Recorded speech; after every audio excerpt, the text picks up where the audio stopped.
السلام علیکم ناظرین، کیسے ہیں آپ سب؟ امید ہے آپ سب خیریت سے ہوں گے۔ آج کی ہماری اس ویڈیو کا موضوع پشاور کے قلعہ بالا حصار کے بارے میں ہے۔ آج کی اس ویڈیو میں ہم جانیں گے کہ اس عظیم الشان قلعے کو کب اور کس نے تعمیر کروایا اور مختلف بادشاہی ادوار میں اس کی اہمیت کیا تھی۔ آپ سے گزارش ہے کہ ویڈیو کو آخر تک لازمی دیکھیں، اور جو دوست چینل پر نئے ہیں وہ چینل کو سبسکرائب کر لیں۔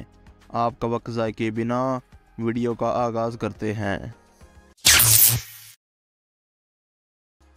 ناظرین اکرام، دوران سلطنت کا پشاور موسم سرما اور کابل موسم گرما میں دارالحکومت ہوتا تھا، اس لیے سردیوں میں دورانی شاہان اس قلعے میں رہا کرتے تھے۔ تیمور شاہ دورانی نے اس قلعے کا نام بالا حصار رکھا، جس کے لفظی معنی بلند قلعے کے ہیں۔ یہ قلعہ ایک طویل عرصے تک دورانیوں کے زیر استعمال رہا۔ 19ویں صدی عیسوی میں جب سکھوں نے پشاور پر حملہ کیا تو یہ قلعہ ان کے زیر استعمال آیا اور انہوں نے اس کا نام سمیر گڑھ رکھا، لیکن مقامی طور پر سمیر گڑھ کا نام مشہور نہ ہو سکا۔ اس وقت قلعے کو فرنٹیئر کانسٹیبلری بطور ہیڈ کوارٹر استعمال کر رہی ہے۔ 2015 میں آنے والے زلزلے کے دوران اس قلعے کی ایک دیوار جزوی طور پر متاثر ہوئی تھی، جسے دوبارہ تعمیر کرایا گیا۔ یہ قلعہ اتنا پرانا ہے جتنا کہ پشاور کا شہر۔ قلعے کی زمین میں مجموعی بلندی 92 فٹ ہے۔ اس کی دیواریں پختہ سرخ اینٹوں سے تعمیر کی گئی ہیں۔ قلعے کی اندرونی دیوار کی بلندی 50 فٹ ہے۔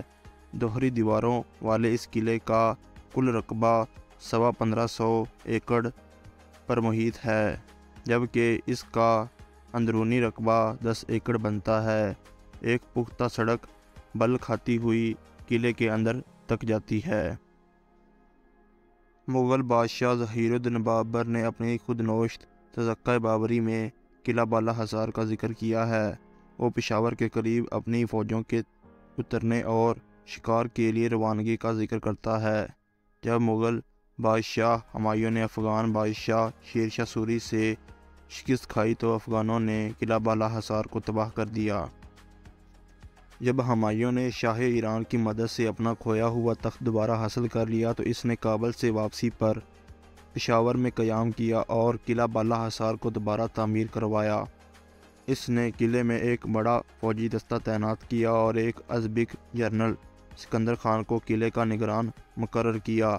اس وقت پہلی مرتبہ یہاں توپیں نصب کی گئیں۔ احمد شاہ ابدالی نے وادی پشاور مغلوں سے چھین لی تھی۔ احمد شاہ ابدالی کے فرزند تیمور ابدالی نے پشاور کو اپنا سرمائی دارالخلافہ بنا لیا۔ اس نے قلعہ بالا حصار میں اپنی رہائش کے لیے محلہ تعمیر کرائے اور اپنی حفاظتی دستے کے لیے ایرانی اور تاجک سپاہی بھرتی کیے۔ 1779 عیسوی میں جب ارباب فیض اللہ خان نے قلعہ بالا حصار پر یلغار کی تو اسی حفاظتی دستے نے تیمور شاہ کی حفاظت کی۔ 1793 عیسوی میں تیمور شاہ کی وفات کے بعد شاہ زماں سربراہ سلطنت بنا۔ اس کے دور میں سکھ پنجاب پر قابض ہو گئے۔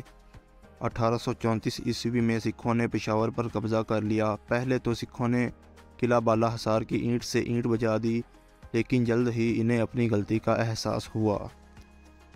ہری سنگھ نالو اور سردار کھڑک سنگھ نے اس قلعے کی اہمیت کی پیش نظر اسے دوبارہ تعمیر کرایا۔ مہاراجہ رنجیت سنگھ کے حکم پر شیر سنگھ نے قلعہ بالا حصار کو کچی اینٹوں سے بنوایا اور اس قلعے کا نام سمیر گڑھ رکھا۔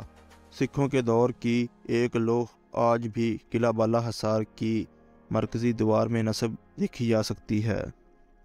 اگر ہماری ویڈیو پسند آئی ہو تو اس کو لائک کر کے ہماری حوصلہ افزائی کریں اور دوستوں کے ساتھ شیئر کریں۔